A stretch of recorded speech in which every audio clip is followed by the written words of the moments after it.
Attention. Due to the nature of the films discussed, the Civil Gore podcast may contain adult language and themes.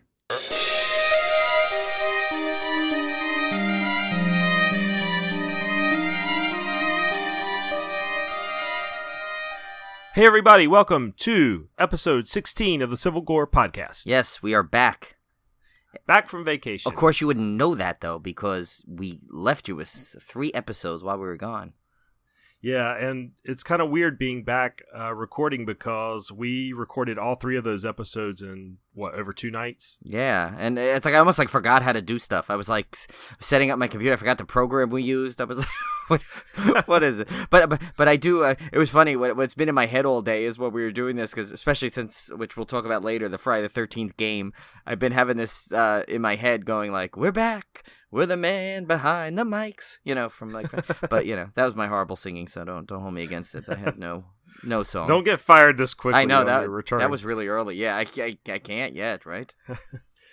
But we've got a huge show today because we have so much to talk about from not only the trips, but we've been saving up all this First Chop stuff. We've got a pretty decent Blu-ray release week as well. Yeah. And then we've got a killer title this week with Get Out. Yeah, we figure we come back in style. Not that, we're hoping you're welcoming us back, so it's kind of funny that we're saying Get Out, but we'll see. I think it'll work. We'll see. All right, so let's talk a little bit. Now, I know this is not horror related, but let's talk a little bit about the trips, because Brian and I went to a Coaster Radio meetup at Carowinds. Yes.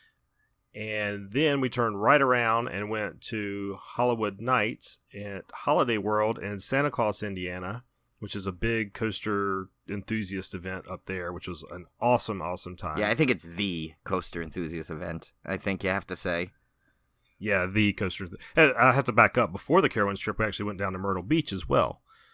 So let me tell you a little bit. We have a good group of people that we meet up with for our coaster events, and it's usually we try and get the core group of people. And these last 2 trips, we had almost everybody between the 2 trips, and so a bunch of us were there at the Myrtle Beach the night before the Coaster Radio meetup. But we first went to an area, I guess, called Pavilion. Yeah, it's at Broadway at the beach. It's considered the Pavilion, but it's kind of fairground carnival rides. Yeah, scattered throughout. It's interesting, and being the coaster. Well, the term is, I apologize for this, sounds blunt, but the little credit whores that they call us, that we are sometimes.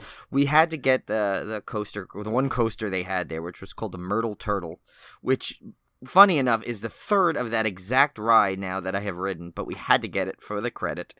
But the funny element about that is our group is a bit loud and excited. We hadn't seen each other in a while, so we were all feeling good and joking around. And I forgot the exact thing that happened, but someone was joking and they threw out the word, I think, whore pretty loudly. Yeah. I think, and the guy that ran the ride came up to us and basically was not pleased, telling us, he goes, "You guys must be from the north." Which poor Tim and his brother Kevin, who are not from there, as you know, or I felt so bad they got lumped into us. But the guy kept continuing to say, "You Northerners, that's what I came here to get away from." So that was a running joke all week, especially. But when I go to New York, we'll try to find some Southern guy to berate me for my cussing. Right. I mean, it's a he big moved from the South to get away from, or maybe he'll berate me for my hospitality. Right. I moved to the North to get away from that Southern hospitality. Yeah, we like rudeness here. And yeah, so it was, and it's such a melting pot in New York. We should be able to find that person, no problem.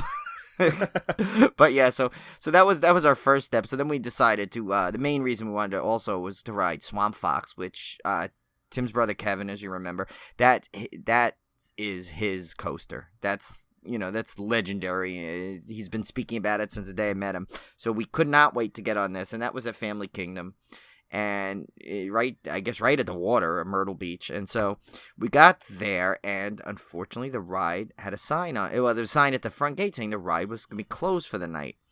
So we were I think we were more shell shocked. So we still wandered into the park, looking around, waiting for this. And our friend Dan, who is one of the ultimate coaster enthusiasts and an engineer, he knows about every single thing you could possibly know about a roller coaster and how it's designed, was just surveying the situation. He was convinced this thing was going to open, which he turned out to be right. But so while we were waiting, I guess, to figure out what was going on, we were watching it testing. we discovered upon the little fidget spinner stand over there, and the last thing I expected, in Myrtle Beach, was to get someone that sounded like the Tony KGB character from Rounders. Because he's literally sitting there telling this guy, he's like, "This is a fidget spinner. You spin, you pay me $10. And and I'm not lying. That's how it sounded. I'm not trying to mock anybody except that guy. But and so, of course, that became the running joke, because everything was, and everywhere we went, we saw the fidget spinners, and it became a thing. So you may hear that from time to time in every episode. It may actually replace everyone's other favorite line of dulcet tones, but probably not. Probably not. No, we can't replace dulcet tones. Dulcet but tones it almost sounded like the Twin Peaks backwards talk. He's like, fidget spinners. Oh, yeah, it did. Which, of course, inspired me to talk like that 90% of the trip. Yeah, which had everyone in stitches and freaking out poor Amanda, Kevin's girlfriend. Yeah. Oh, we also have to give a shout out to Coaster Radio, yes, which is obviously our favorite theme park podcast. And they did a live show recording at Carowinds, and they actually did a little piece on our Civil Gore podcast, which was very, very gracious of them to plug our show. So big thanks to Mike and EB for that. Yeah, they were an inspiration for us. Obviously, we've mentioned them before plenty of times, and our first chop is based on their segment, The First Drop. And so they were great. They were talking about how so many of their listeners had, as they put it, they were only 12 years old, but yet they have children, as they put it. And they basically said how great it was that their listeners have spawned off into their own podcasts. And, there were some other ones out there, like Ride This One, which we've mentioned before, and one of our newest ones, which really has nothing to do with horror, but total, definitely one of a great podcast to listen to, which is the Theme Park Families, which our good buddy Adam and Andrew and his family with Alex, and even little Maddie makes an appearance, and Melissa's going to make an appearance, and they have a great family theme park podcast, I listened to the first 2 episodes, and they're brilliant already, so that's something to check out. Great. Yep, definitely. So let's get right into our first chop. So I continued on my backlog project, and it's funny, I was telling Brian, I was like, I had to actually slow down my movie watching when I got back, because I guess I was so excited to be back from vacation. I was just like sucking in movies at an enormous rate. So I delved into the backlog project, and the first one that came up was, of course, Jaws. That's a great one. So, I mean, I can't count the number of times I've seen Jaws. It's one of my favorite movies of all time, but I watched it again for the backlog project. Same here. That's one we got to really put on the schedule soon. Yeah, we're gonna do Jaws, because the sketch opportunities alone for that movie are huge. And then I saw the original The Fog, with, of course, Jamie Lee Curtis, Tom Atkins, great John Carpenter film.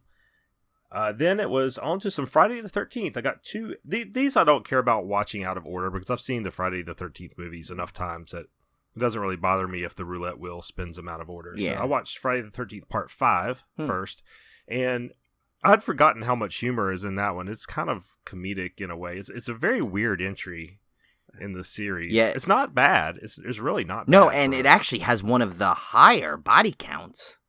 Yeah, it's got some great kill scenes. And definitely one of the higher nudity counts. I think that one was basically, let's take all our movies and make the most stereotyped version of Friday the 13th.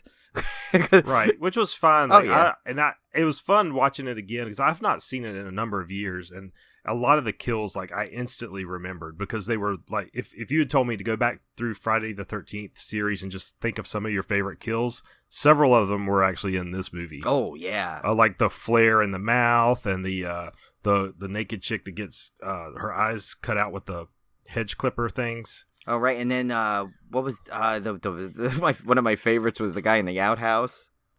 Yeah, I mean, it was entertaining. I really had a good time with that one. Yeah. And then I watched Friday the 13th Part 2, which also is fantastic. I mean, in terms of sequels, That's as good. I mean, to me, that was as good as Halloween 2 or any of them. Like, it had a good continuation of the story. It had a lot more of, it tied directly into the end of the first one. You had a lot more origin of Jason.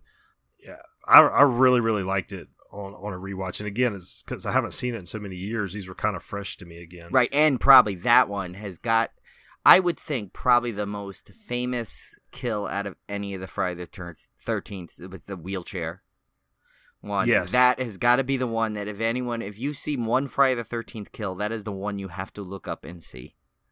Yeah, and it might have just been my interest in the game coming out, and so I'm kind of into the whole Friday the 13th mode. But man, I had a blast going through those in the backlog.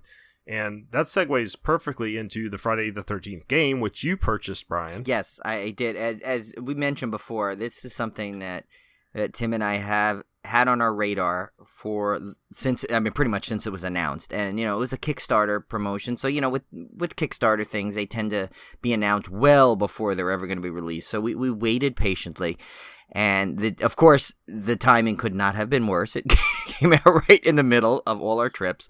So, but that turned out to be a blessing in disguise, actually, because especially for the Xbox One, which was the format that I was planning to get and what I got it for, was plagued with issues from the start, where apparently the game was actually released incomplete.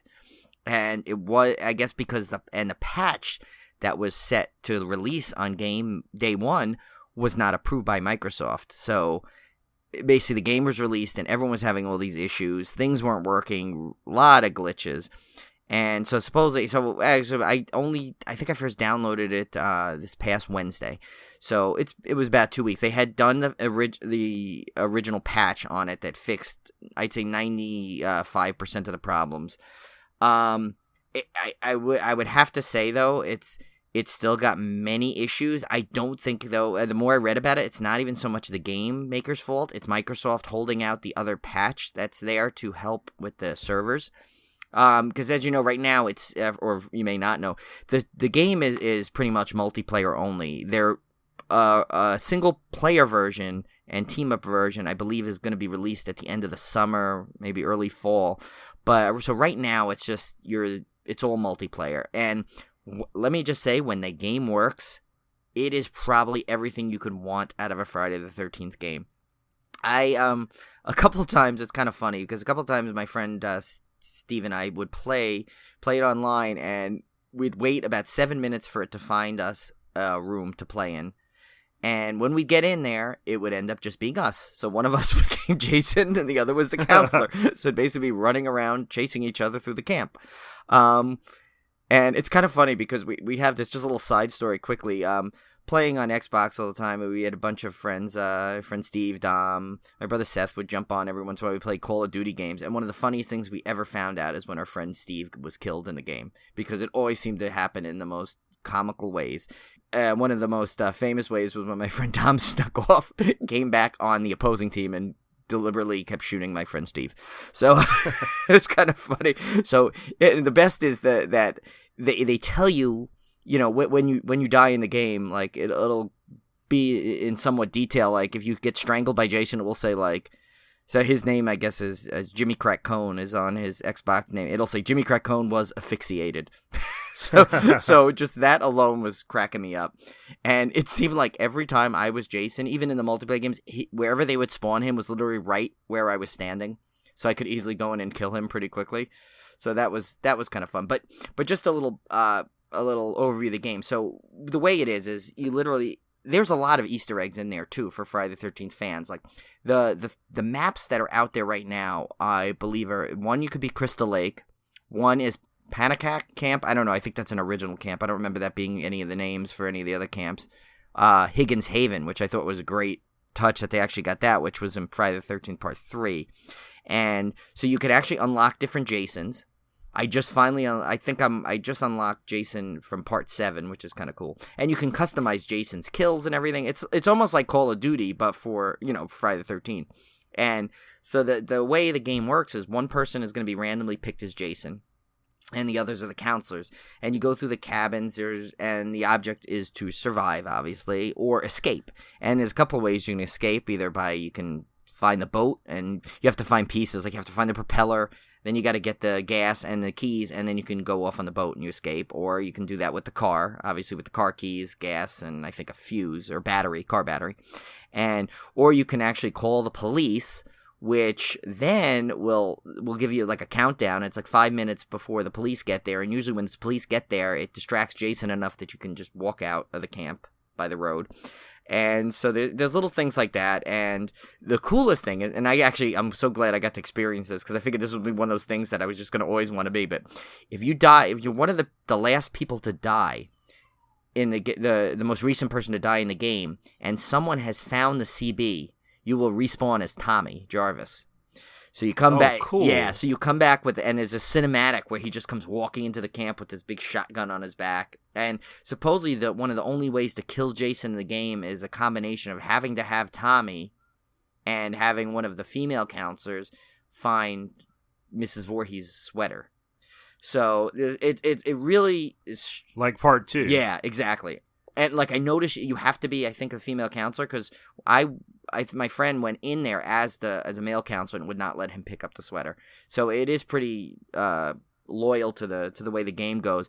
And I mean, some of the kills are great. And I gotta tell you, there's parts where this thing is freaky. Like I'm literally walking in a cabin, and you start to hear the music, like the choo choo choo choo choo, and you look out and you see like Jason like walking up to the cabin. And it really is well done enough to where you're like, oh, this is really creepy, and and you can like dive out windows, you can hide in closets, you can hide under beds, in tents. So it's and you have weapons to distract Jason. Most of the time, you can just stun him and stuff. But Jason has his own abilities, which are really cool, because you can, if you're Jason, you can morph all around the map basically. And, once you use the ability, it takes a few seconds for it to build back up. So you're not just this completely unstoppable. But then you have a sense ability where you sense it. And if you're standing by, the cabin will turn red if someone's in there. Cool. Yeah, so there's a lot of cool features that Jason has that the counselors don't. And there's also one called Stalk, which is great, where, see, in the game, when you're a counselor and Jason is near you, you hear the music. With the stalk ability, you kind of just like zoom up to him, and you appear right behind them without the music to kind of get the jump on him. So it's pretty funny. And then there's a shift ability, which I'm not sure what does yet, but I've used it a couple times. I have no idea what it does, but yeah, so it's really cool. And the Jason has all these different kills you can load up into his system. Like my favorite one, I have not been able to use it yet, but you can simulate that the boxer kill from part 8 where you just punch the guy's head off. Right. So you got that one in there. There's a lot of strangle kills. You can have environmental kills where if you're near a door and you grab the person and activate the kill, you'll literally slam his head repeatedly in the door. So it's pretty cool. And the funny thing is it's similar to Resident Evil in the way where you can get these first aid sprays you can find around, which not only heals you but also cleans your clothes of blood simultaneously. So that's kind of a funny little nice. Yeah. So yeah, but in such little like nods that like true Friday the 13th fans will pick up, like if you're in Crystal Lake, specifically the map, and you're up at the cabin, you can see Crazy Ralph's bike like leaned up against one of the cabins. So, and stuff like that, and just little nods to it, like, and they have the archery range when you're at Crystal Lake, like from the first one, and the boathouse.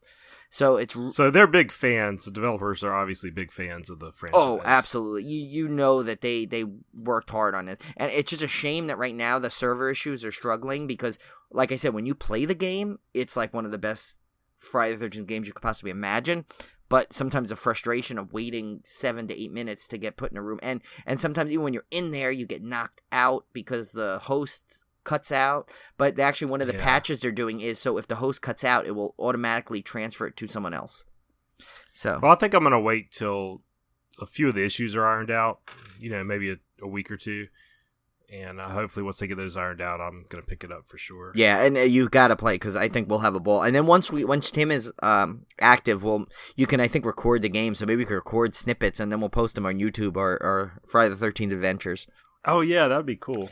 Cool. Sorry, I went on a little long, but I felt I had to do the game justice because it really is a good game. And I know it's probably getting a ton of bad press from its problem, but just give it a chance and don't give up on it. And even if you want to wait, like Tim is, just wait for it to the issues, but definitely don't forget about it, because if you were a horror fan and a Friday the 13th fan especially, you will absolutely love the game. Yeah, I'm sure we'll talk about it some more in future episodes, especially once I pick it up. Oh, yeah. So I went to see It Comes at Night, and this is in theaters right now, and it's fairly heavily hyped, I would say. I've actually heard some people that aren't really even horror fans per se at work talking about, seeing the trailer and everything. And Brian, I got to say I had a little disappointment. Yeah, I actually heard someone say the same thing today at work. They mentioned they saw it. It Comes at Night is basically a post-apocalyptic tale about a family.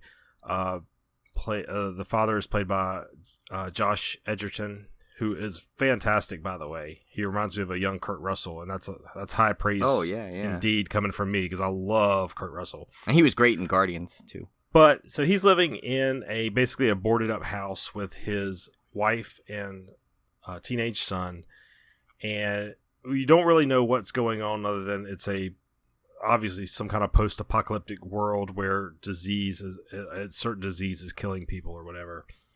And they wind up basically taking in another family, and this movie is about the drama and stuff that ensues around that.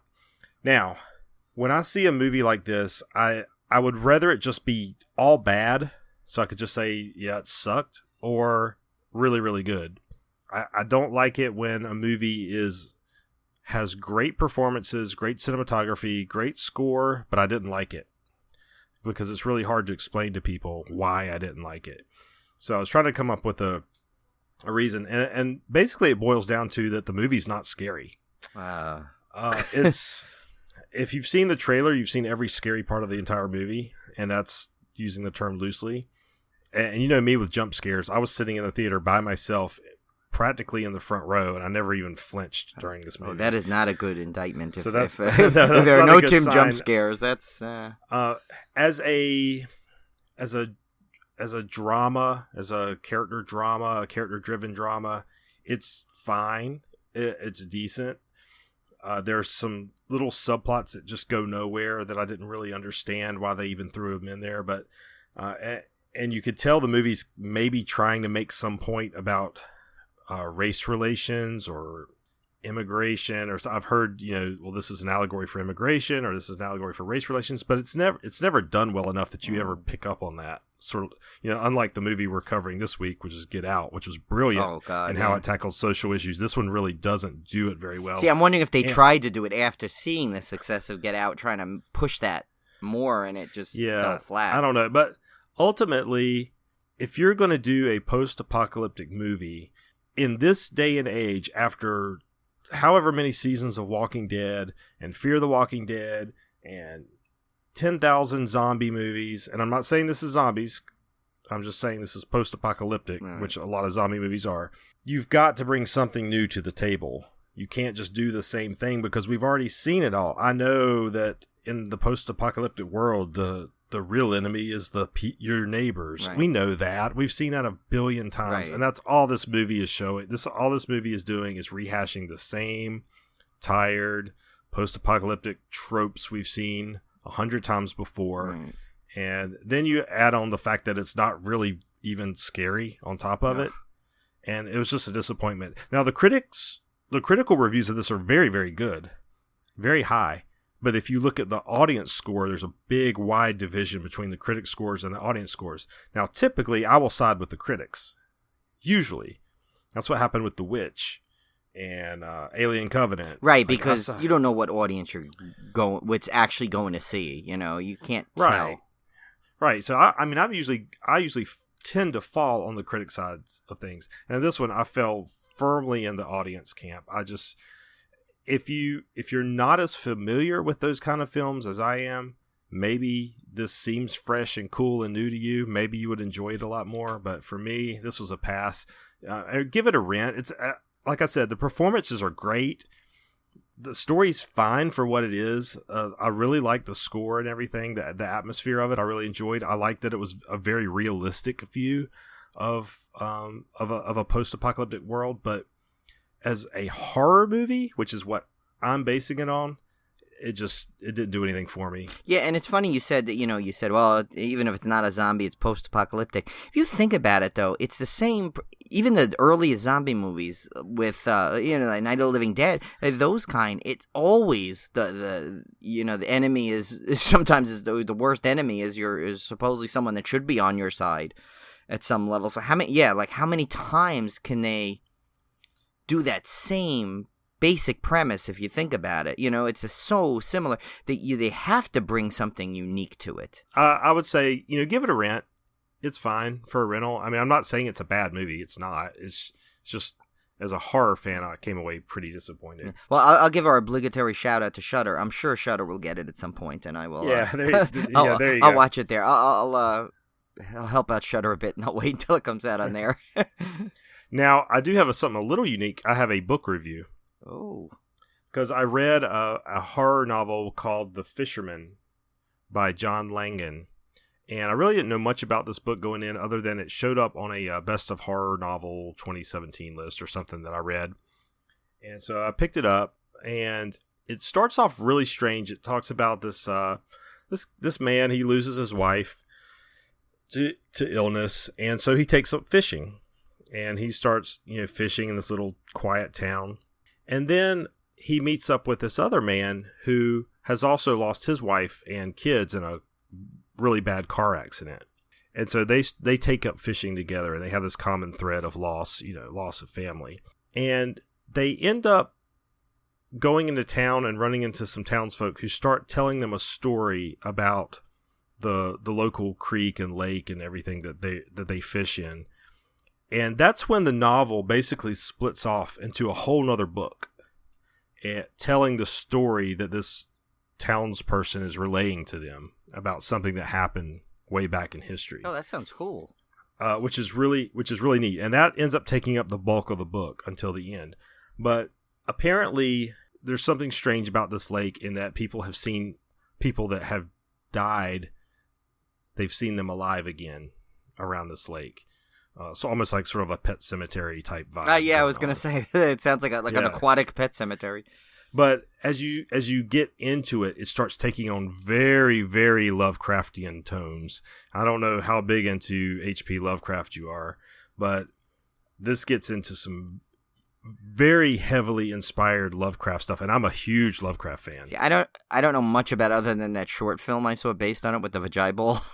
Yeah. I don't know much. I'm a huge Lovecraft fan. I have been ever since I was a teenager. So when this thing started delving in that direction, I was like, oh my God, I love this book, because it took that Lovecraftian, of gigantic elder god creatures and weird stuff going on, and brought it into a more modern era. Very, very original book, very, very creepy.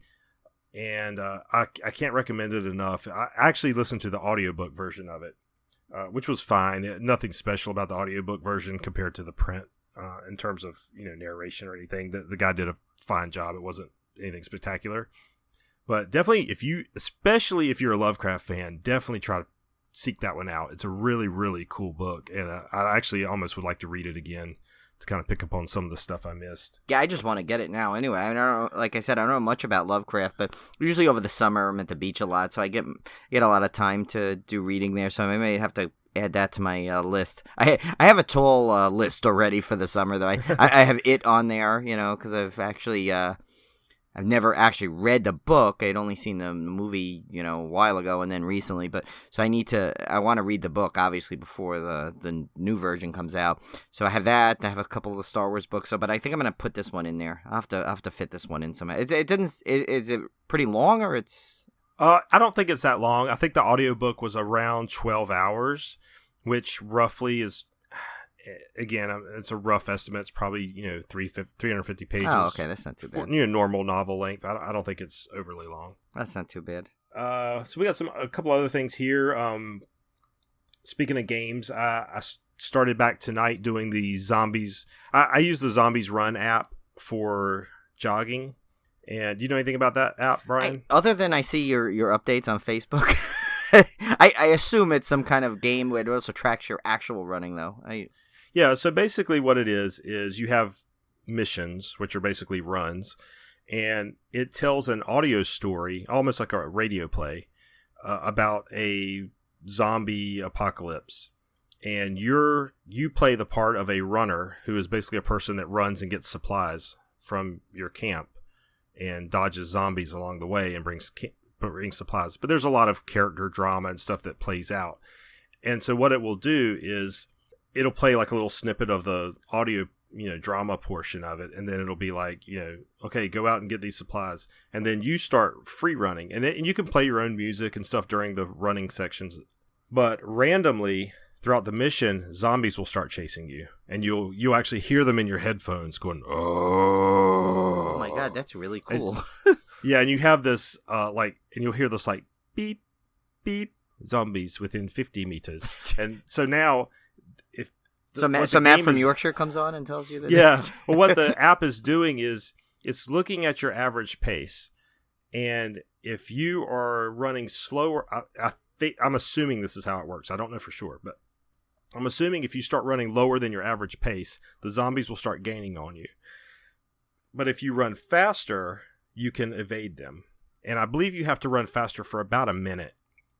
So when the zombies come on and you hear that groan in your headphones, you got to haul ass. Like, you got to just start sprinting. And so it helps you with interval training, sprints and stuff.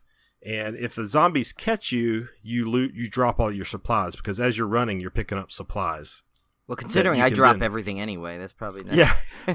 But you can put those into your base. There's like a little mini game where you can build your base up, and that takes supplies. But if the zombies catch you, you drop all your supplies, so you basically lost progress. But anyway, so they came out with a 5K training version of this. So that's what I've started tonight, was the Zombie Run 5K, which is basically the same idea, but it's actually doing like a couch to 5K workout program that takes you from basically no running at all to running a full 5K.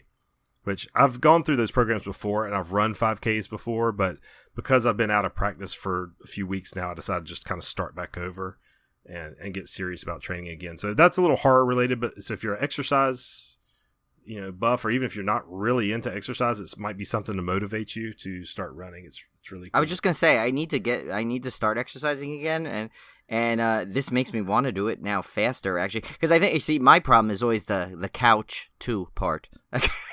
I have trouble getting off. That's always the hardest part. Yeah, I get especially with like Blu-rays. Yeah, I do couch to beer fridge pretty well, but that's the extent. I need to get past that and then go outside. So, speaking of sitting on your couch, Shout Factory's having a 50% off sale. Good segue, Tim. Wow, look at that. Not only does he have dulcet tones, but he's the king of segue. The king of segues. Yeah, so Shout Factory's having a sale until what, June 19th?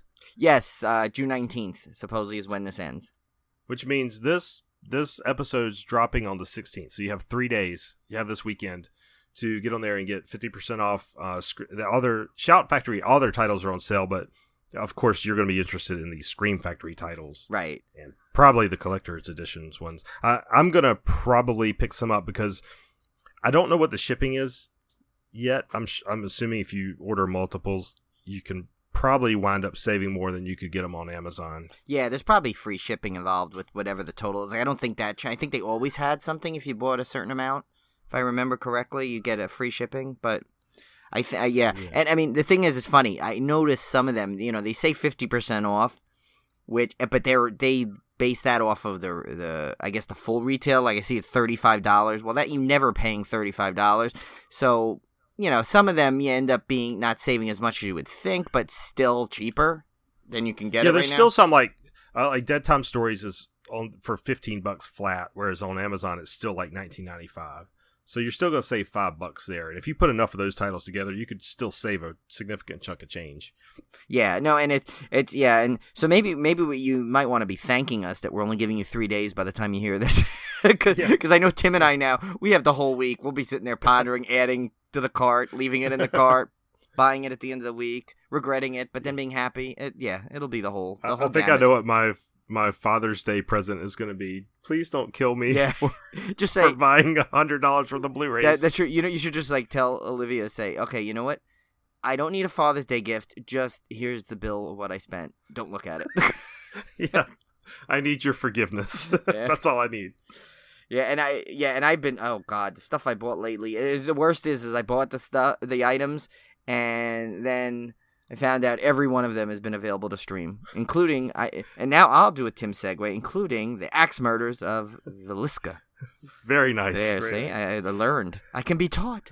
And I watched that. I bought that. It was only like $14, and a funny story is the guy at Best Buy.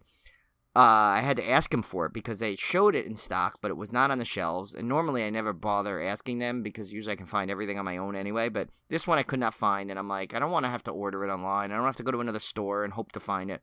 So I just asked the guy, and he went back. It took him a while, and as he came out, he was like reading the back of it, and he's like, wow. He goes, this movie sounds really cool. I never even heard of it. Thanks for letting me know about it. And I said, well, I co-host a horror podcast. That's what I do, So I got a little laugh out of that. But he, so I watched it, and I have to say, you know what? It wasn't bad. It just wasn't anything. I guess maybe it kind of has the same. It seemed very familiar, as if I've seen it before, just with a different, it had the same premise as so many things where people go to investigate something and then they get possessed and haunted by his stuff. So, I mean, but that's not, I'm not saying that to knock it, because I still enjoyed it, actually, because the performances were really good in it. The effects were really decent in it. And, it's not a knock. It's just, it's hard nowadays because you've seen so many things.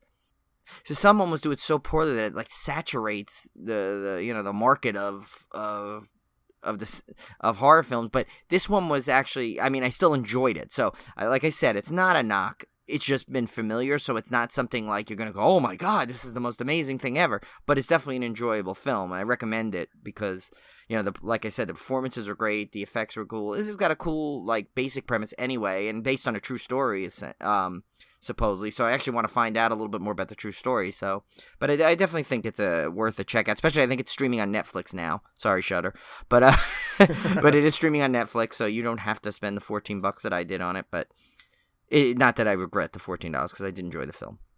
And what about you had a note here about Twin Peaks? Oh yeah, so as you know, big Twin Peaks fan, and the revival has been going strong. And for those who've watched it, you're probably like everyone else by saying, what the heck is going on? It is really confusing, very David Lynch. So if you're used to David Lynch, you're not totally taken back. I can see someone though who's never seen anything David Lynch did looking at this thing, and they're probably like, I probably couldn't even get through the first 25 minutes of the first episode. But I've been loyal because I do enjoy it. Like I said, I love Twin Peaks. I love David Lynch. Last night's episode that debuted, I don't want to give anything away because I know Tim is still trying to finish his second season so he can catch up with the new series, and actually anyone that hasn't caught up yet in the new series either. There's definitely a moment in there that is a game changer for not just this revival, but for the entire series, I thought. And I remember I was like super giddy when I saw it. And, once you see it, you'll know exactly the scene I'm talking about. And, and I think it's finally starting to bring it back. Like, I think, a lot of people have different fan theories on what's going on. There's still a lot of things that you're like, well, okay, what the heck just happened? Why is this going on? Who is this person? But the main premise seems to actually kind of be taking a little bit of shape now, and you kind of see where they're going to go with it, I think. I say Cool. think because it's like David Lynch, you think things are going one way and it turns around. But like I said, yeah, Tim, I can't wait till you catch up because I think you'll get the same kind of excitement that I have when you see this episode. So, well, we're about to cancel our cable, so I'm gonna be complete Netflix binging everything. And then before we finish the first chop, I wanted to give a shout out. One of my favorite podcasts in the world is 91 Reasons, and this podcast is produced by Jeff Tucker, who's basically a child of the 80s like I was, like both Brian and I were. And he started his podcast doing basically movie reviews, and he wound up in 80s nostalgia type stuff, but he's over the years, he's gone into more personal stories, and he's incorporated his family into his podcast. And it's really, really cool. I just love the podcast. I look forward to it every week. But I want to give a shout out because his daughter Josie has a role in a new indie horror movie that he linked to on Facebook. So I told him I would give a shout out on this episode, and it's called Night Night. And the trailer's available on YouTube, so go check that out. Support Josie, support independent horror films. I thought that was pretty cool, and just wanted to give, since Jeff was instrumental in giving me the courage to start this podcast, I wanted to give back in a little way by giving him and Josie a shout out. So there you go. Yeah, and plus we followed along with some other advice and stuff from other podcasters. I remember one of his that you had told me about was the consistency angle, where he said, to stay consistent with the podcast. Right. Yeah, and that's why we've consistently put out an episode every week, and we'll continue to do so for the foreseeable future, because I do believe that consistency is key and is instrumental in building an audience. So yeah, I appreciate those tips. Yeah, because we definitely don't want, we know we're not sure exactly how many listeners we have, but we do know there's a good number of them, and we definitely would not want you to have to sit there expecting a show and then having one, because we definitely do not want to add to anyone's disappointment. Right. So for the Blu-ray, our disc memorament section this week, we have quite a few cool Blu-ray releases. The first one up is Life. Now, did you catch this one, Brian? This was the alien sci-fi. Yeah, that I wanted to see it, but especially because that one scene they always showed in the trailer. But I don't think it did very well near me, because I don't even remember actually it coming out. I mean, I think it did. I remember it maybe being out and then being gone in a week. Like, I don't think it did well, right? Because I thought it got fairly good reviews. Well, that's the thing. I thought it, but I don't remember it ever. Ever having the chance to really go see it. I mean, I may have just missed it. It may have been out when a couple of other things had my interest more, possibly. But I know I wanted to see it, so I'm actually looking forward to this. Will be probably this will be an instant buy when it comes out. I know. So. Yep. We have The Bird with the Crystal Plumage. That's a classic Italian horror. Island of Terror, 1966. And then The Lawnmower Man Special Edition. Now, another Stephen King. Now, I remember reading the story, which is based on a story of Stephen King's. And then I was really excited when the movie came out, because it was obviously a Stephen King adaptation. But I remember just being completely confused by this movie. Yeah, well, they kind of, I remember that was like, I kind of remember that being when that, not virtual reality or that, the beyond the mind's eye kind of stuff was really big. Those visuals, right. And I kind of think they went more to that than they did and it doesn't, as I recall, it does not have much to do with the story at all. Right. The actual original story, it's completely, totally bizarre.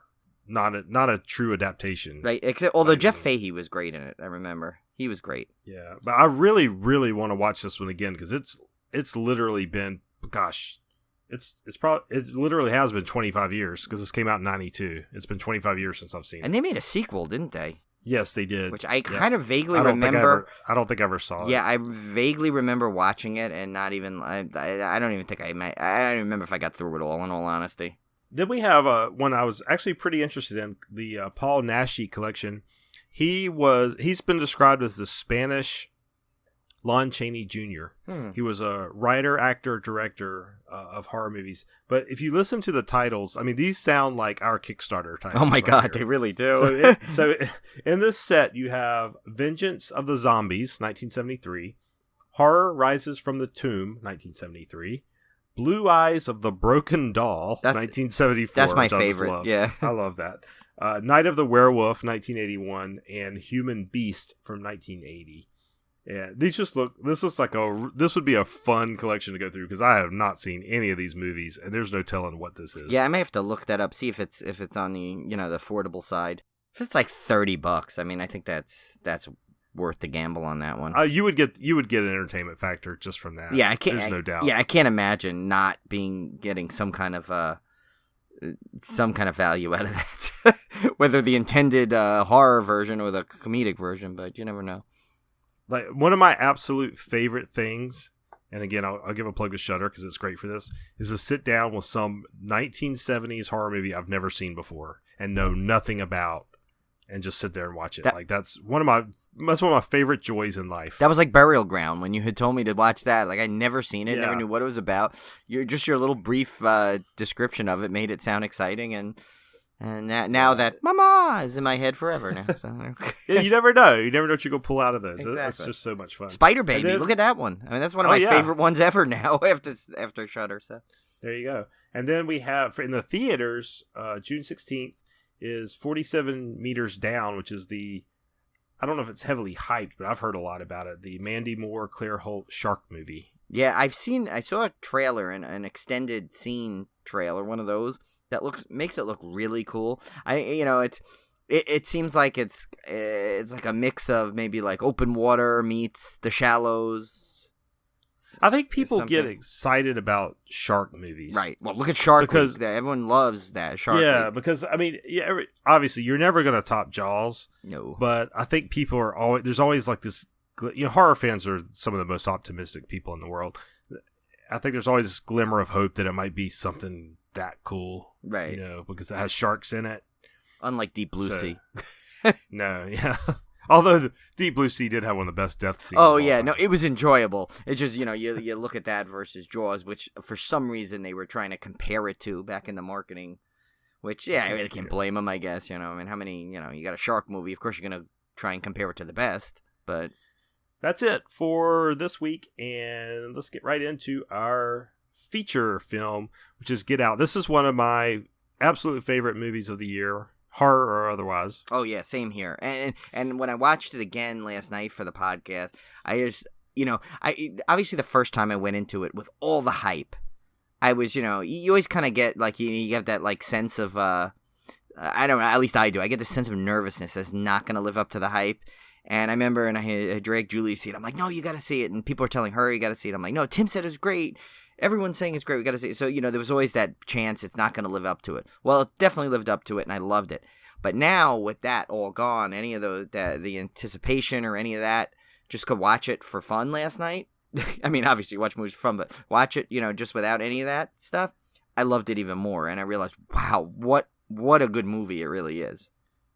I talked about this one a little bit when I went and saw it, but we didn't get into any spoiler territory because at the time you had not seen it yet. Right. Now, for this episode, just as a disclaimer, it will get pretty spoilery. Yeah, there's no way to discuss it in depth without hitting some spots. So, I mean, if you haven't seen it yet, I guess I would just pause the podcast. I don't know. Fast forward to it. Yeah, we've given you almost an hour of content without even discussing the movie. Right, so you almost have a full episode already. So turn it off, listen to this, go rent it, buy it, whatever, and then come back and catch up with us because it's really one of those movies you shouldn't spoil until after you've seen it. Right. Yeah, because if that makes any sense. Yeah, no, I get it. Yeah, because it's one of those that like. Just hearing about it, people talking about it, it's one of those people say, "Oh, you got to see it," but it's a great surprise ending, which is what someone told Julie, and so she went in there already like. I hate when people do that. Yeah, she was not pleased with that because she had guns and she literally had figured it out much earlier than anyone should figure that out. That's one of my pet peeves. Even if you don't tell me the twist, if you tell me there's a twist, right, then you've spoiled it. Right. Well, and now, ever since, obviously, The Sixth Sense, people always are trying to outdo each other with these twist endings. And so you almost like, I don't know, me, I'm always in there looking for one. Like, I always think there can be some kind of twist to it somehow. Well, Olivia's the same way. She can figure stuff out within, she had this movie figured out within minutes. See, that's the thing. I think maybe we'll do as one of the bonus weeks, we'll have Olivia and Julie do their I'm completely clueless. I didn't see it coming until it was actually revealed. Yeah, my brain turns off when I hit the movie and the credits roll. Like my brain completely shuts down.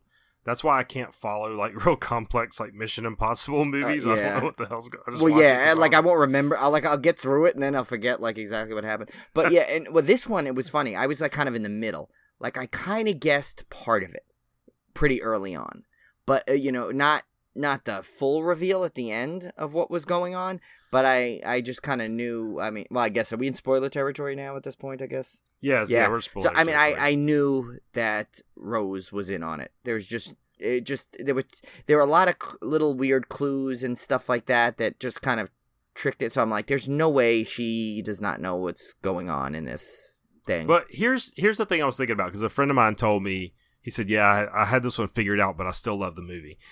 I think the reason that is because there really are almost two separate movies here.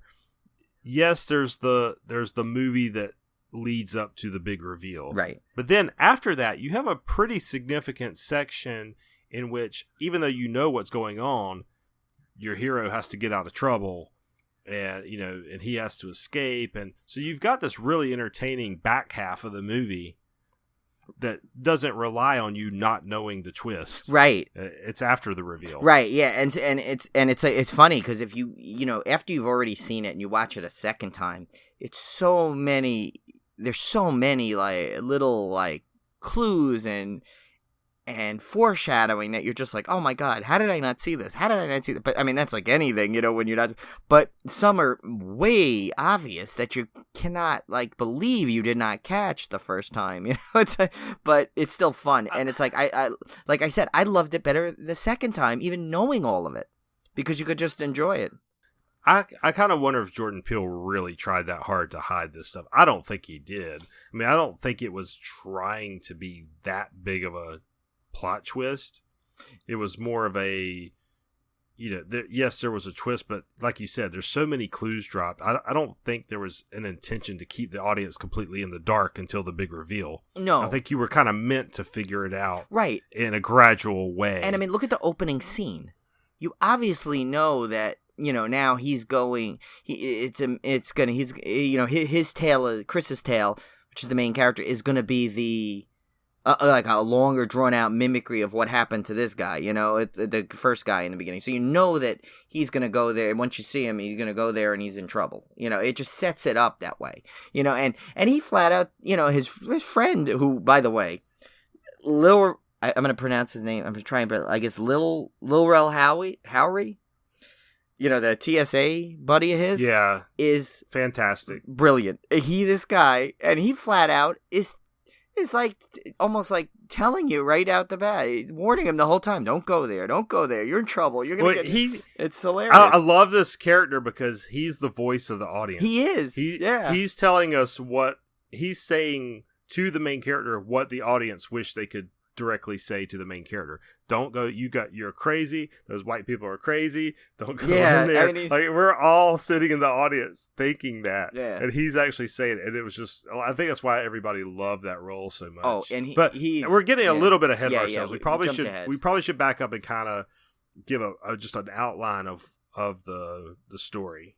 Okay, so it starts off with you see this an African American man. He's walking through this what seemed to be very just peaceful neighborhood, but he's a little nervous, and he's walking around, and he sees a car pull up to him, and he kind of gets he's on the phone with his friend, and he's a little freaked out by it, and sure enough, he has every reason to be, as someone in a mask, I guess this looks like a medieval mask, comes out and grabs him and kind of like, I guess, almost does like a headlock and zaps him with, I guess it was I love that song they were playing, like the Run Rabbit. Yeah. Run their song or whatever. I can't remember what it was. It was really fun. Yeah, right.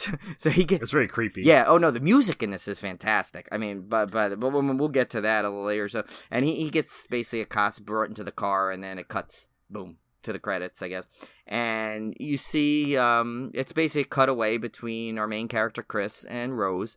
Rose is, I guess, at a bakery, just looking around. It looks very simple beginning. It's funny, and they basically set you up that she's going to bring him to her parents' house, which I don't think they say where it is. You just assume it's some pretty well-to-do area, though.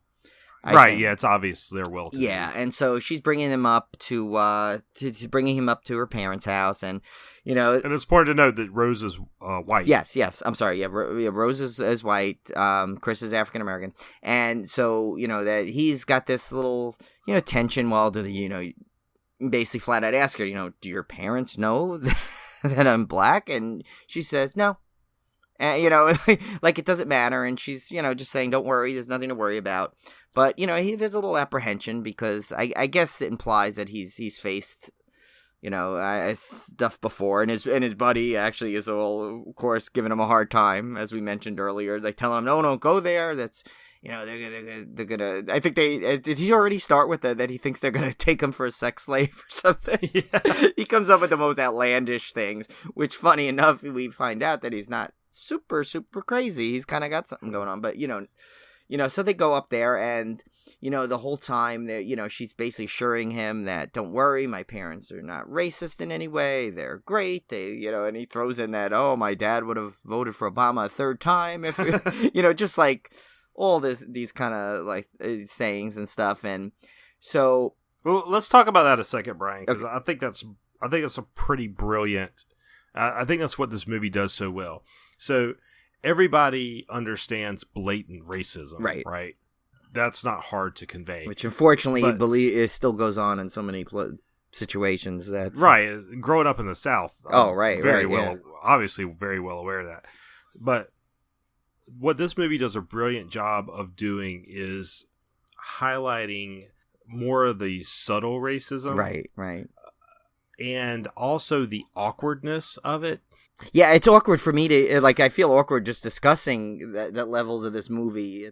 There's a certain amount of awkwardness because there's, even if you're not racist, part of your mind is going, am I being racist or am I not being racist? You know what I'm saying? There's always this self-doubt that you're going through. Right. Yeah, you don't want to say anything that's... Yeah, and there is this tension. There is a very real subtext people don't normally talk about because it's not so blatant black and white, pardon the pun, but it's not so cut and dry. It's this underlying like awkwardness and tension, and he brings it out in that film brilliantly. Right. I don't know if I explained it completely correctly, but it really is hard to explain. You kind of just have to experience it. No, and I know what you mean. And throughout the movie, he gives you, the audience, no matter what race you are, you get to feel that tension throughout the whole sequence of the movie. Like, you just, every time you're at the, from the moment you're at the parents' house, you just feel an uneasiness throughout the whole thing. Right. The movie's brilliant at just giving you that unease throughout the entire movie. Yeah, and you're not, and it's funny, like you said, it's subtle in a way that you don't know, you're not 100% sure why you're feeling uneasy all the time, because some of the things they say are okay. Well, that's normal to say, but then you wonder, well, are they trying to hide that they're racist, or are they trying to just? Yeah. It's hard to explain. Actually, it's hard to. It's like, but the movie does it in such a way that you can watch the movie and get it. Well, here's what it boils down to. If you grew up as a white guy in America, you can't understand racism at a level that an African American understands racism. Not. You can't. You cannot possibly understand. Yeah, people say they can. There's, I understand, but you're sympathizing. You don't get it. So there's always going to be this mismatch of understanding or level of understanding, and that produces that kind of tension, which this movie really showed really well, I thought. Yeah, no, I mean, whatever, the style that he uses just to portray it is brilliant. I mean, I know we've said that enough, but I don't, especially if you have not seen this, you gotta watch this movie. I mean, to get what we're talking about. Because Jordan Peele, I mean, it's a genius level of directing, the way just the ambiance he creates through this, so.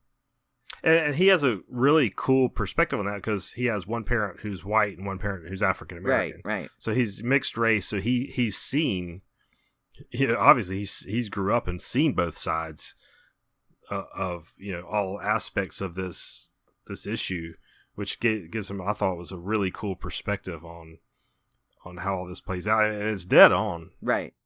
So. Anyway, so after this, all this unpleasantness or whatever, and really in the movie, his meeting with the dad, you get the feeling that the dad's really trying hard not to be trying to put Chris at ease. Right. That I'm not the upper class racist white guy. I'm really, I really don't care. Race is not an issue. blah, blah, blah. But Chris, you could tell, still feels kind of uncomfortable with the whole situation, as he probably should, as he probably would in real life.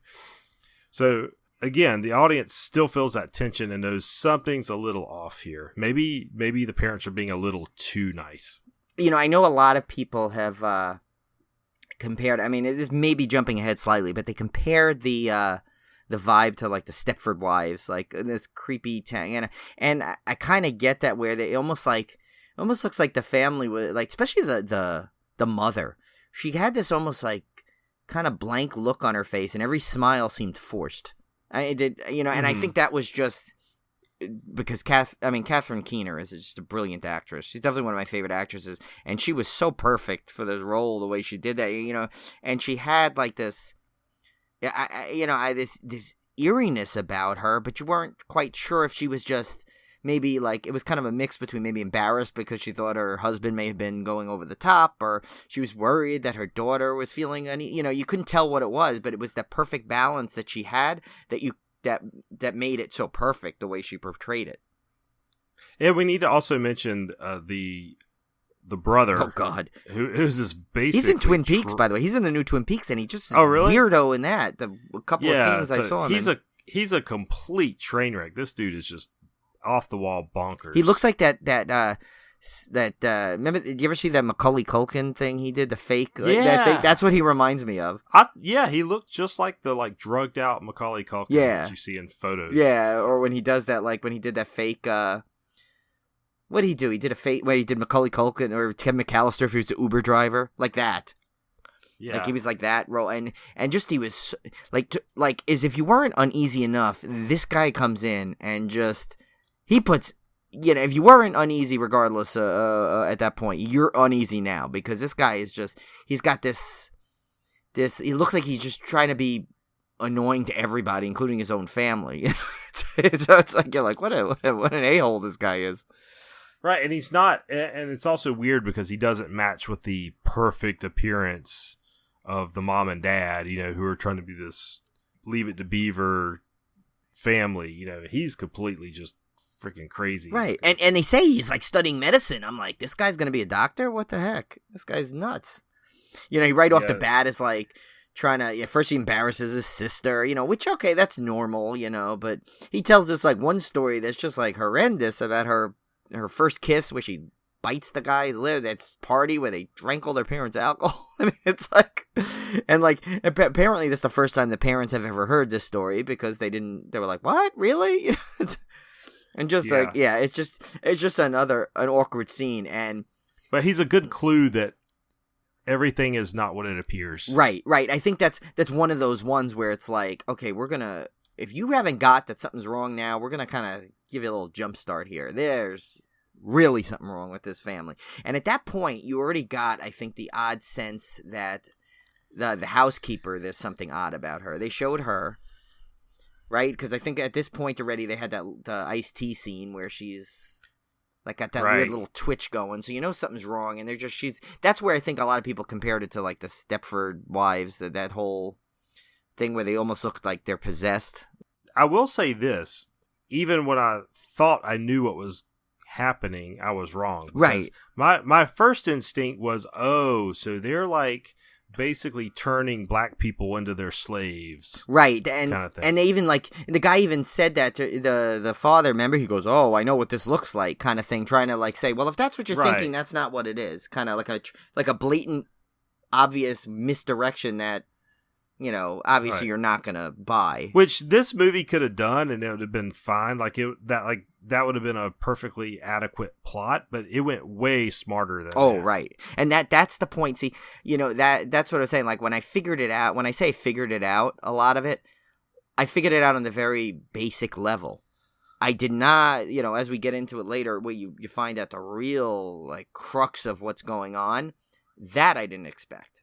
I didn't get all that element, because that's part where it dove so much deeper than I thought it would. Right, on first glance, you can tell, okay, well, they're obviously the housekeeper's weird, the gardener's weird. Right. They're doing something to these people to and mess with their minds or whatever. Yeah, and they flat out tell you that the mother is a psychiatrist who hypnotizes people. So they're they're basically like giving you all these clues to give you like a kind of a head start. Like say, we're going to give you these pieces to it. Now see if you can figure it out. Almost like you're right. Like I don't know how.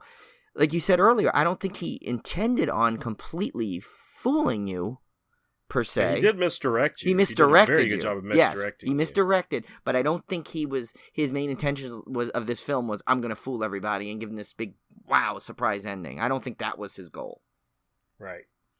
But yeah, so yeah, and it's like, and funny enough, I'll mention because we mentioned the housekeeper that like she was actually she had 2 Tim jump scares in there, at least I think so. When at one point with that musical cue where she's like walks by the kitchen, it's just like dear, and it makes that thing. I kind of jumped a little, and then the part where he's looking at her, kind of fixing her hair in the window where it looks like she's looking at him, but he realizes no, she's just looking at the her reflection, and then she kind of does this dart look at him. Yeah, and those are my favorite jump scares because I don't mind in a movie like this where you're not expecting a jump scare because it's not supernatural, there's not ghosts and things.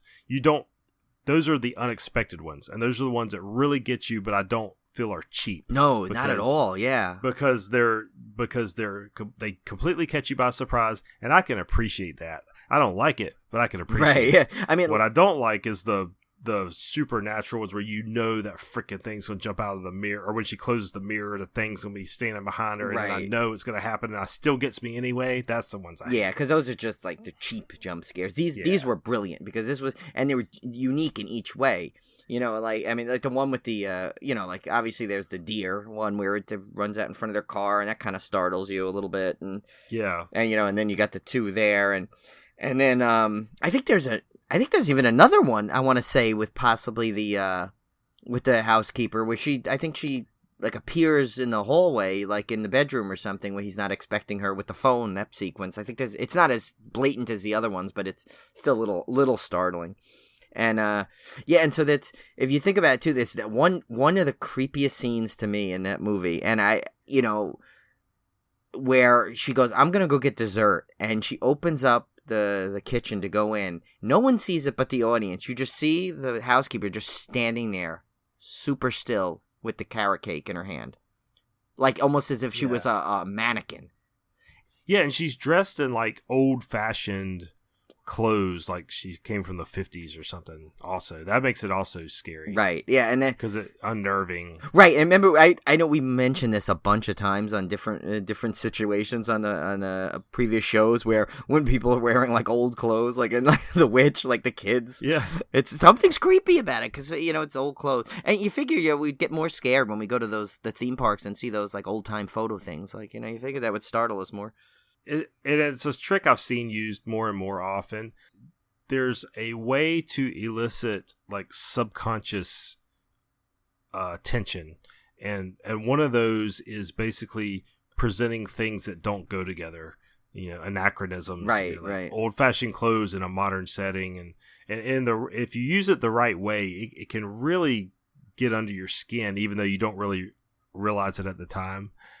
But, just like the famous example is in The Shining, because if you watch the documentary Room 237. I gotta watch that. I'm dying to see that. Yeah, which is awesome. They go into a lot about how Kubrick used weird geometry and things to give you this sense of tension that you don't really pick up on while you're watching the movie. But when you go back and analyze, you realize, like, this guy went through a door that he couldn't have gone through. Oh, yeah. Well, because of the... Oh, sorry. That kind of stuff. Yeah, and actually, sorry, I was gonna say, actually, it's funny you mentioned The Shining, because while I was doing some research on this, I don't know if this was intentional or not, but apparently someone had said there are 2 Shining references in this movie, and when you hear them both, one's like, I don't know, they both could be just coincidence, but apparently, I guess, I think the TSA guy, I forget his name and his character's name, but he says something about there's a hedge maze. He mentions something about a hedge maze, and then later on when he's talking to Chris on the phone, you hear in the background an announcement for Flight 237. So it's got to be intentional. Jordan Peele's a huge horror fan, right? So I have no doubt that's probably intentional. Yeah, so it's kind of funny that you wouldn't, because really, I mean, if you look at it flat out, like, what comparison could you make in The Shining other than what the reference you said with that uneasiness kind of thing there. And you know what I think is good about this movie? It does both. It has an overt, like an obvious,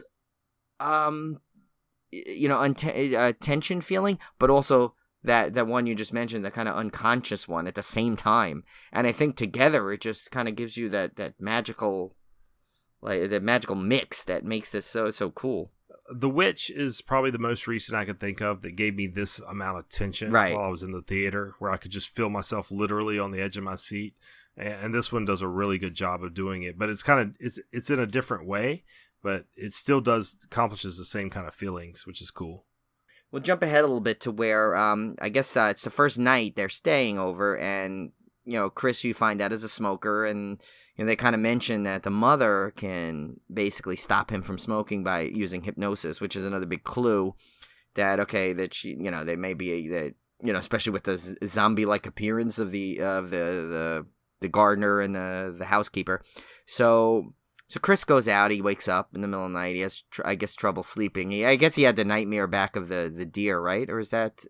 Yeah, there is a nightmare sequence. Yeah, I don't know if it came after or before, but I know something. He has any trouble sleeping, so he goes and takes a walk outside, and he's outside, and in one of the, it's such a, if you think about it, it's such a simple scene, but for some reason this was the freakiest one to me, where the gardener guy just starts running at full speed at him, out of the woods. He just comes running full speed, and right at the last minute he turns and darts off as if he's not even there. Yeah, you saw that created a meme thing.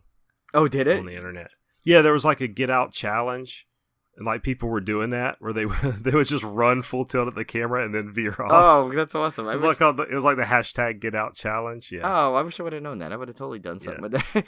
But yeah, so that part's a little creepy, and so and then he walks back in, and the mother's sitting there with her tea. And actually, it's funny, if you think about it, the whole hypnotism thing she does is a complete misdirection, because she, most people think hypnotism is visuals. Like, he even jokes about it. He goes, "What are you going to do? Wave a stopwatch at my head?" And he goes, "No, it's other things. It's this and that." And she's literally stirring the tea. Mm-hmm. But if you find out later, that's not what really hypnotizes him. It's the little tapping she makes. Because later on, remember, she can just tap, and that's when he kind of can go under the hypnosis, which is kind of a cool thing, because, the whole time when I'm watching the movie, I assume it's the stirring that he's watching, and it's not. It's the sound, which is kind of another cool misdirection. But, so she basically hypnotizes him, and you find out that she basically can make him go into, oh God, what's the term they use? I keep wanting to say the upside down. No, that's Stranger Things. Oh God. The Sunken Place. Sunken Place, yes. Where he literally has this image where it's like almost like he sees the reality on this little like square box as he's floating down into like almost a space-like sequence. And it's funny, actually, in a deleted scene, they extend that sequence where he starts seeing like almost like a constellation turn into like a one of those deer skulls, and it's moving around. So they cut that out, which I think is better too, because it didn't play as well in the deleted scene. That came very close to being cheesy. Like, it got right up to the line of where it could have gone really cheesy. Right. Like Manitou in space cheesy. But thankfully they kept it just brief enough that it wasn't as bad. Right, yeah, and they just wanted to keep it, like, they wanted to give you the feeling that it was just a blank space, and that he couldn't almost reach the reality at some level. He's having trouble. And so basically she, and then she kind of snaps him out. He wakes up, so he's not even sure if this actually happened. He thinks it did. But then you find out that basically they're having this party that I guess her grandparents used to throw, and in honor of them, they still have it every year, where just everyone shows up, and you don't even know, do they even mention what type of party it's supposed to be? It's just, I think they say it's like games or something. It's basically things, but right when you get there, you just realize something's not right. First of all, they all arrive at the same time, which to me was a really weird thing to begin with. It's one of those like, well, okay, why am I uneasy about it? Maybe it's, it just seems weird as all these cars just approach simultaneously. They've been waiting to like surrounding the house until they get the go ahead and they can come in. And so and right off the bat, you just, this is where I think if you haven't figured out something's going on yet, I don't know what, because this thing gives it away. I mean, basically they're almost like sizing him up. Yeah, and what they did a great job of is, I was thinking this was like you get that, you felt that uncomfortable. It's like, these people are odd. Not because they're, in my case, it's not because they're white. It's because they just act weird. Right, yeah. And they look weird. Like, there's stuff that was off about them to kind of convey to you, if you're in the audience and you're a white person, this feeling of strangeness or I don't fit into this crowd or whatever.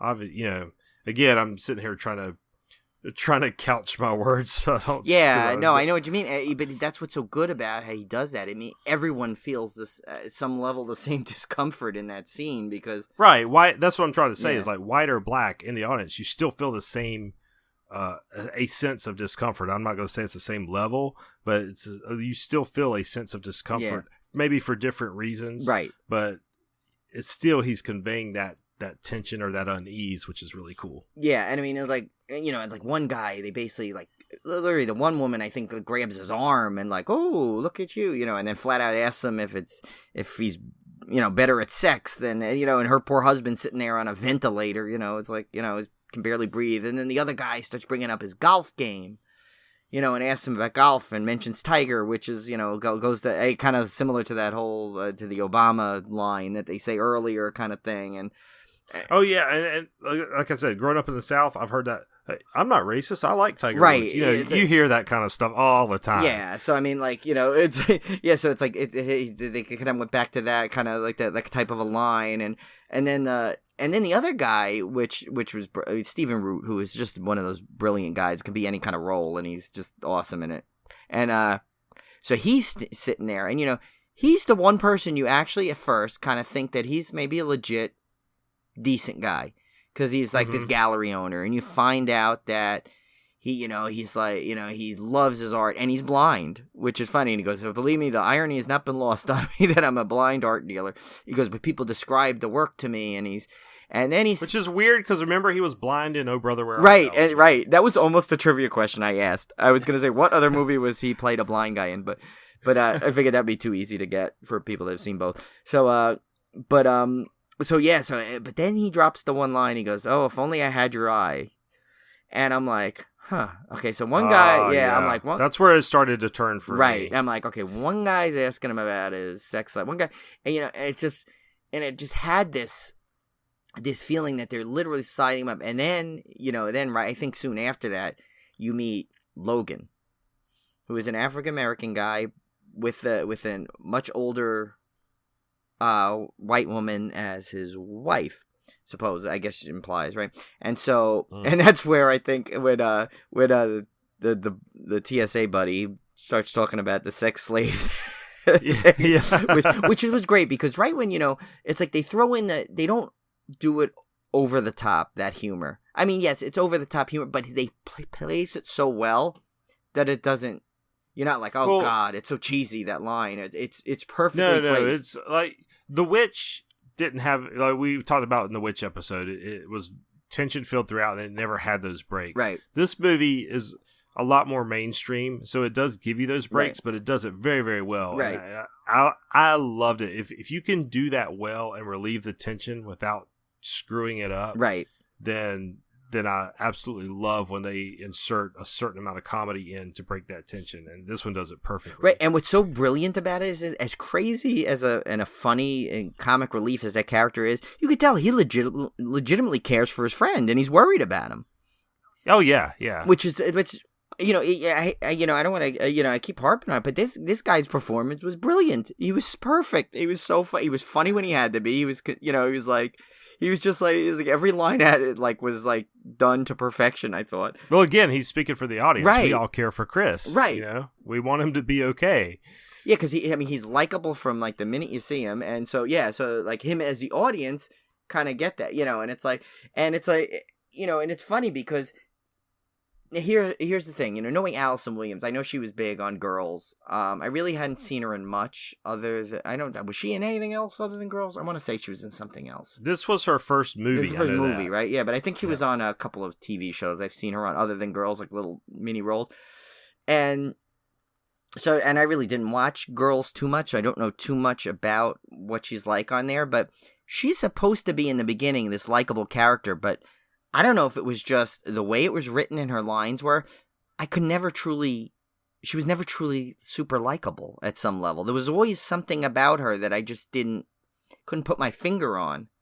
Yeah, I was the same way, and I couldn't tell if it was because of something I'd seen her in, because I didn't watch Girls. Yeah. But I'd seen her and stuff before, and I was like, I don't really like this chick. And I couldn't tell if it was because of her performance in this movie, or if it was because I was carrying some baggage from a previous role I had seen her in. Right. What. And that's the thing. And so to me, I was like, that's kind of what, whether it did it. So I have to think, since neither one of us remember anything else that caused that, I think maybe it was just she was between the writing and her performance.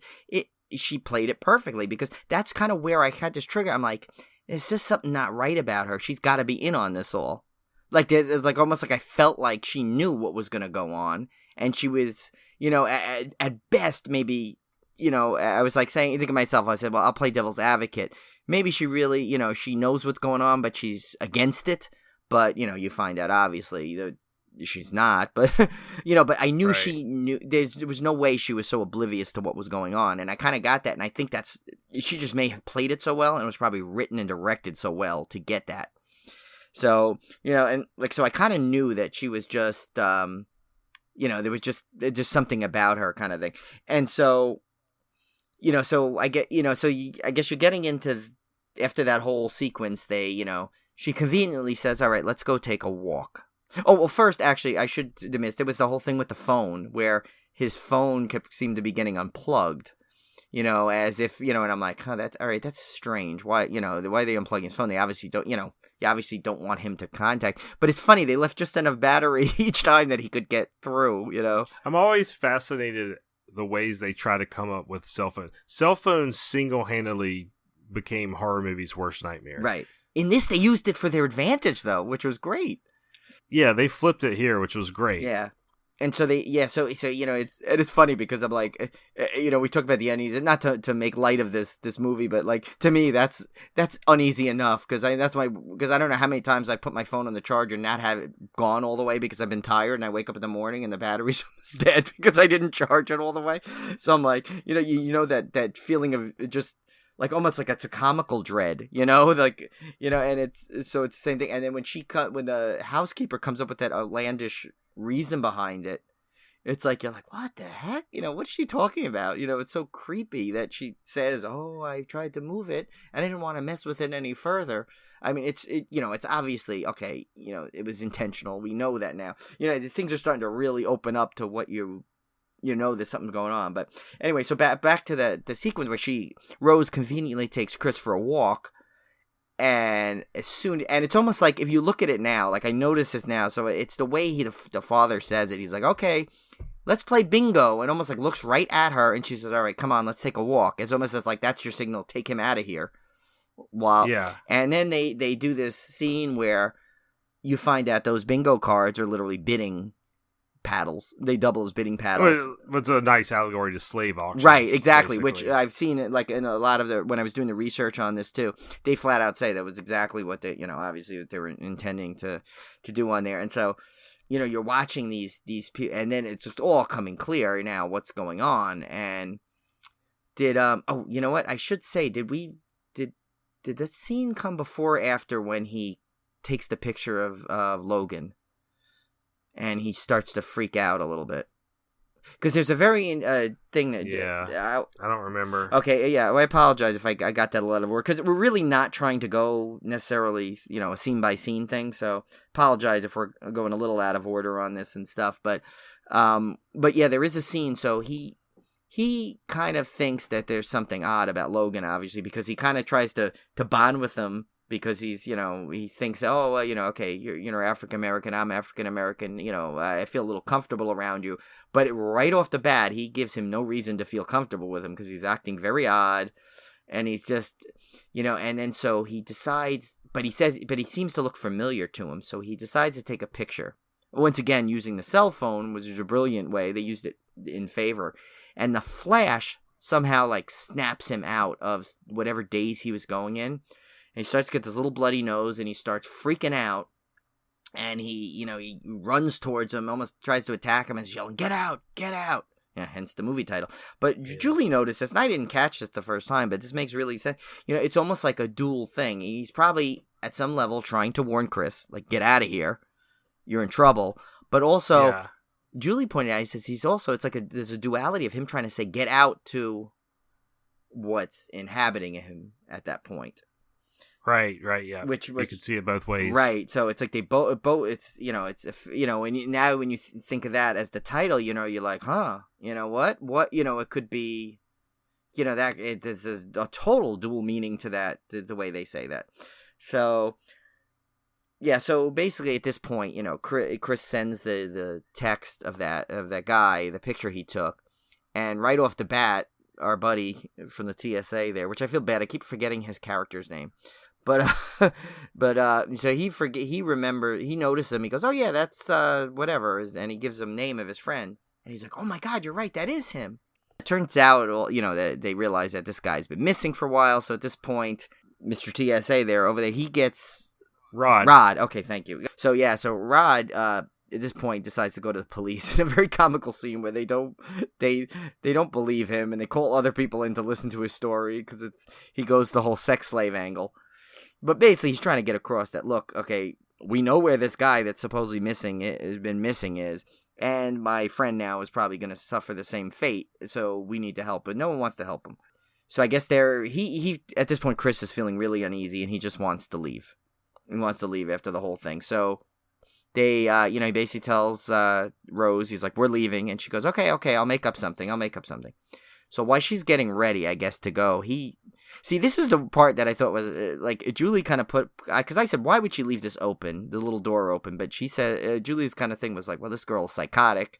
And, most psychotic people, they kind of get off on, the craziness of it. Yeah, and they're overconfident. At this point, they're like, we got you. Right.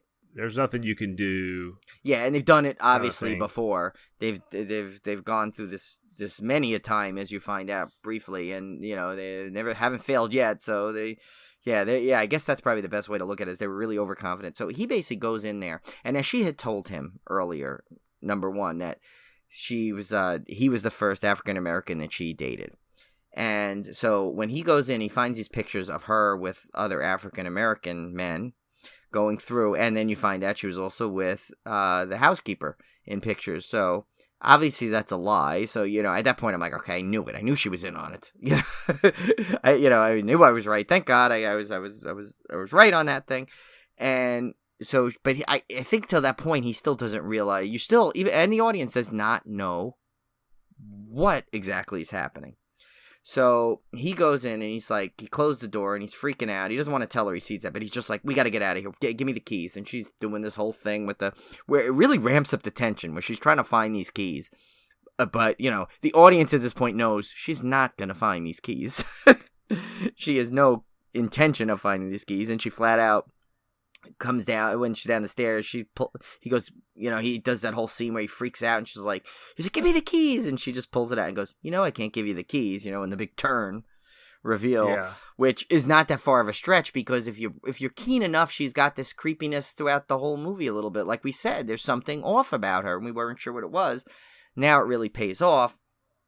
And so I guess at this point, so when he decides he wants to escape, the brother comes at him, but the mother just easily just taps the little tea cup and he is out.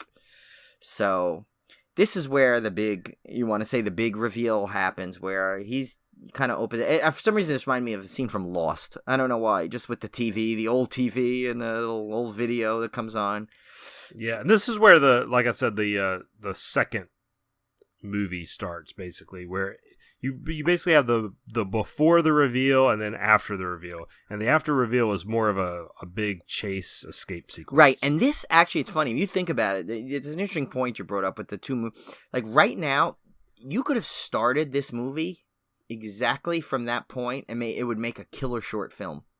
You know, like if you start off maybe a little bit more exposition of him, just guy waking up, sitting in the chair, looking around, maybe a little bit more stuff going on, but literally it would make a fantastic short film right at that point, and you could still get away with it because they give you enough exposition in the video to know what's going on that it would work. But so you find out basically there's a video of the grandfather, and he's basically talking about this procedure called coagula, where I hope I explain this in a clear way. Basically, he takes a body and that's viable, and he takes someone who's, I guess, either sick or wants to some approve, and takes their brain and puts it in to the other brain, but not the whole thing. They leave a little bit left, I believe, of the original thing, like the motor skills, so they can still function, right? I think that's what it was. It's hard. They explain it, but it's still a little tricky on how to.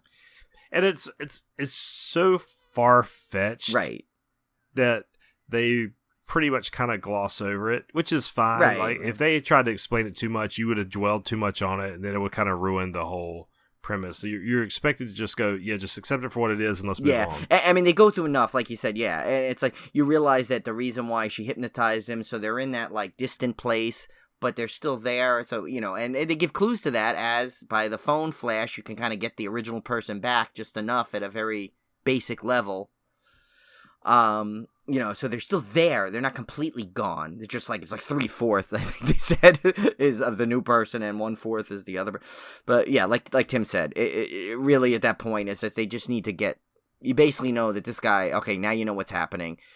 The guy that won is the guy from the auction that wanted his eyes, and he's blind, so he's basically going to go to Chris's body and be able to live out and see and have his photo talent and his eye for whatever he's, all that stuff. So what's going to happen. And it's funny, another clue that they give is in that scene with the brother, where they basically say that he talks about, I think jujitsu is like, I forgot the exact line. Julie again pointed this out. She's pretty on point with this thing, with some of the stuff she picked out, that he basically said, judo's not about strength. It's more about, kind of or jujitsu getting ahead of the person, a few moves ahead or something. There's a line like that, he said, and it plays out. If you go back to that and you see what he does in this scene on how he escapes, it's dead on. I mean, because he's always like, he's smart enough to figure out, like at that point he figured out, like I still didn't figure it out, but he figured out that I guess no, we did figure it out because she clicked it, but he figured out that it's the sound that knocks him out. It's not a visual, because so he's kind of like digging and scraping into the thing, which goes back to the whole scene where they flash back of him sitting in that chair when his mom died. And so he's scratching the chair, and he scratches out, I guess, the innards of the chair, and manages to, in a brilliant maneuver, which was awesome, manages to plug his ears, which I thought was just awesome, because like, you're wondering like, how the heck he's going to get out of this, so, and he finds a great way, and he obviously, in this big turn of events, he knocks the brother out when he comes in and makes his escape. And this is like, you want to talk about like like revenge he gets on the family here at this point. He does it, but I mean, he like crushes the brother's head with the bocce ball, I guess, which is kind of funny because bocce is one of those like hoity-toity games kind of thing. Yeah. So it was like, what a brilliant thing to use in that, like, like, here, you hoity-toity people, I'm gonna smack you in the head with your game, and then he just brutally kills the father. And then, and the scene I love was, and it's funny, at this point, he pulls the stuffing out of his ear, and I'm like, no, I said, you got it. Like, a part of me, I'm like, how you say, like, the rod is our audience. I wish he was there at this point saying, don't pull that out of your ear, because she's still around. All she's going to do is tap something, and you're out again, kind of thing. But he manages to beat her to his grate, and that standoff and with like, think of how brilliant that is. It's like, you see that in the movie so many times where there's a gun in between the two antagonists against each other. Yeah, this is a they're both teacup. trying to reach for it. Yeah, and this is a teacup, which is just hilarious at some level. Which again, it's like, think about it. It's like, that kind of teacup's one of those hoity-toity little dainty, fancy teacups and kind of a thing. So it's great. And so, he knocks it off, but then, they get into the battle, and he takes what is that? A letter opener or something right to his hand. It's kind of Yeah. It's funny. It's like a movie that's really like for a horror movie that like really holds off any kind of gore until the last 10 minutes. And boy, do they like make up for it not having gore through the rest of the movie. Because there's blood all over the place in this sequence. And it's so funny, like the just show how nutty Rose is like, while all this is going on, literally, I think the basement lab starts catching on fire. She's just sitting there calmly, disturbingly eating Fruit Loops in a very odd manner, which has got a glass of milk with a straw, but yet she's eating the cereal dry. Right. Though the milk being another white. Right.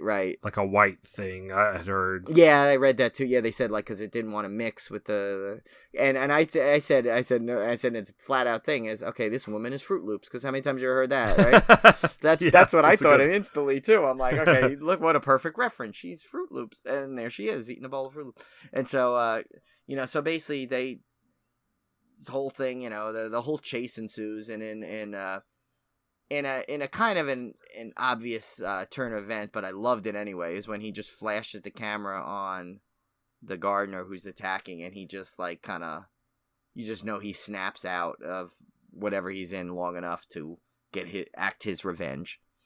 Right. And so, and he, and also I forgot that, there's the sequence with the housekeeper, she attacks Chris actually, because I guess she's, you find out basically, at this point we're spoiled pretty much everything else. So you find out that basically the housekeeper and the gardener were, the grandparents reincarnated not reincarnated, but implanted into these bodies. And, and then you get the clues, you think back, you're like, oh yeah, the runner, he's running and he lost to Jesse Owens, you find out in a race. And then, another thing that I caught when I did the research is how in the scene where she's literally brushing her hair, in that scene where you think she's looking at Chris, she's literally brushing her hair so it covers the scar, because you find out later, you see the scar in her temple. Right. Yeah. Yeah. So like these brilliant little things you think back to, you're like, wow, look at, it was like right in your face and you didn't catch it, it's like, so it's brilliant. And then I almost don't want to talk about the finale scene because it's obviously it's the big payoff to Rod's character. Yeah. But well, like, you know what? If you've sat through this, we'll just let you enjoy that one on its own, because that one's just the perfect way to end the film. And now we should say we should do justice. There was actually a different ending to it, where they filmed it because it's on the Blu-ray, about where at the end it's not such a happy ending, where where. And they have that ending on the Blu-ray. Yeah, right? yeah. That's one of the big reasons I want to get the Blu-ray, is to watch that ending. Yeah, because Julie and I watched it, and and then I read the research on it, why he changed. He said, basically Jordan Peele changed it because he felt that the audience deserved a happier ending through that sequence of the movie. And so, yeah, I guess, should we go into this? Should we even say what the alternate ending was, or... No, we can just we'll just leave it. You can see it. Yeah, if you get the Blu-ray, you can watch it. But one of the funniest features on the Blu-ray, literally, is the last sequence with Rod. They basically had about 8 takes of it, and they're all on the Blu-ray. They just do that last scene over with different lines, and one of my favorite ones is they mention Trump in it, and it's just freaking hilarious. That's the only other one I think I would have possibly replaced the line that they actually used with it. But the big funny line is still in there in all of them. So, but yeah, so it's just, when you watch it again, like I could see myself just enjoying that movie more and more every time I watch it, because you just see little more subtleties and see how what a great job Jordan Peele did on it. And by the way, I didn't notice this. Twice I missed this, and I kind of looked for it as a because I figured there'd be some kind of thing, but actually Michael Keegan is in it. Oh, really? Yeah, when she's looking through all the NCAA players, he's pictured as one of them. Oh, that's awesome. Which now I got to go back and look, because I missed it. Like both times I watched it, and I kind of figured he had to be in there, some kind of cameo, and yeah, you would think so. And I still missed it. So, but yeah, so he's in there apparently. I'm sorry, I said it's Michael Kagan. Sorry, I said his name wrong. Yep. I cut the. But yeah, anyway, just like with It Follows. You know that these I guess what we call modern horror classics. I'm glad you said it. That was the movie I couldn't think of where we had kind of had that same discussion about. Yeah, we had that same feel. That you can watch it again and again and get Right. something more out of it. And it's very intelligent, very deep. I think this fits all those criteria. To me, it was the same as It Follows. It was that same level of both originality, intelligent writing, great performances that made it.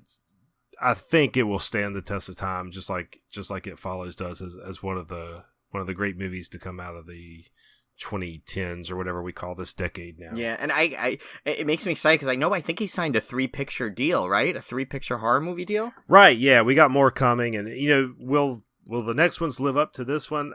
Who knows? But I'm glad he's making movies. Yeah, because obviously he's just got that natural talent. Yeah, and for his first film to be so great like that, it's like you almost like how could another one live up to it, or maybe it'll exceed it. We don't know, But all I know is that I you can guarantee I'll see whatever he turns out because if it's even half as good as this, it's going to be great. So. Yep. So what about our beer pairing this week? Okay, this was tough because I kind of alluded to my trick where I kind of give the movie title and then write beer after it in a Google search. Well, to type "Get Out Beer," that really did not come up with much. It came up with a lot of obscure things.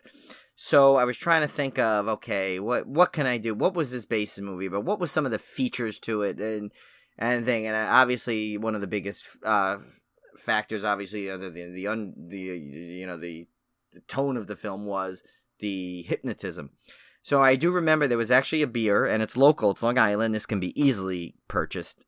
Especially in Long Island, you can get pretty much at every supermarket, everything. It's called Optical Illusion by Blue Point, which is a town. And I've heard of this one. Yeah, I mean, that's the thing. It gets one around, this beer. So this is an easy one for you guys to find. And it's just a regular IPA.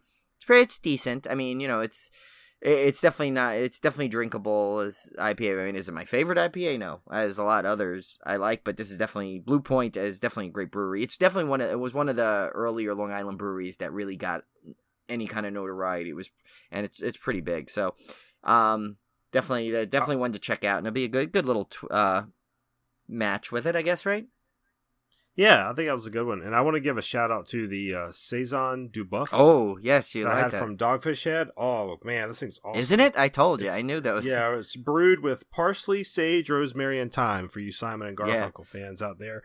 But man, this one was delicious. Yeah, I loved it. I had that, and I was like, I had to bring that when I went and saw Tim. I'm like, all right, I got to bring him some of this because last year it was really hard to come by.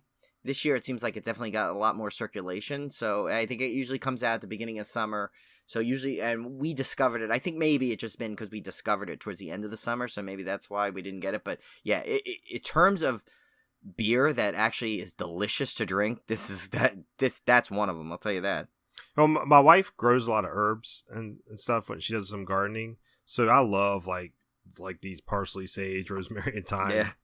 As funny as it is to joke about the song, I actually like all those. Yeah. seasonings. Oh no. Yeah, they're good. I mean, that's so yeah, it's really good. Yeah. Well, we'll definitely make sure we'll have to. Actually, there was a place. I was so bummed. There was a place. Maybe 2 months ago in the city. Hopefully, they'll still have it when you come on your visit. That had it on draft. Oh my gosh. Yeah, and I was oh my god. I never seen it on draft ever since. And it was only one place I saw it on draft was at this place. And so I'm like, all right, so I'm gonna have to keep an eye on that beer menu, see if that comes draft. Well, I already got a list of beer places that we'll keep an eye on for when you guys are in. So if there's any of the good stuff I always wanted you guys to try, we'll make sure we head over there. Cool. So the trivia question from last week was, not last week, the actual official episode, which is the Trilogy of Terror episode.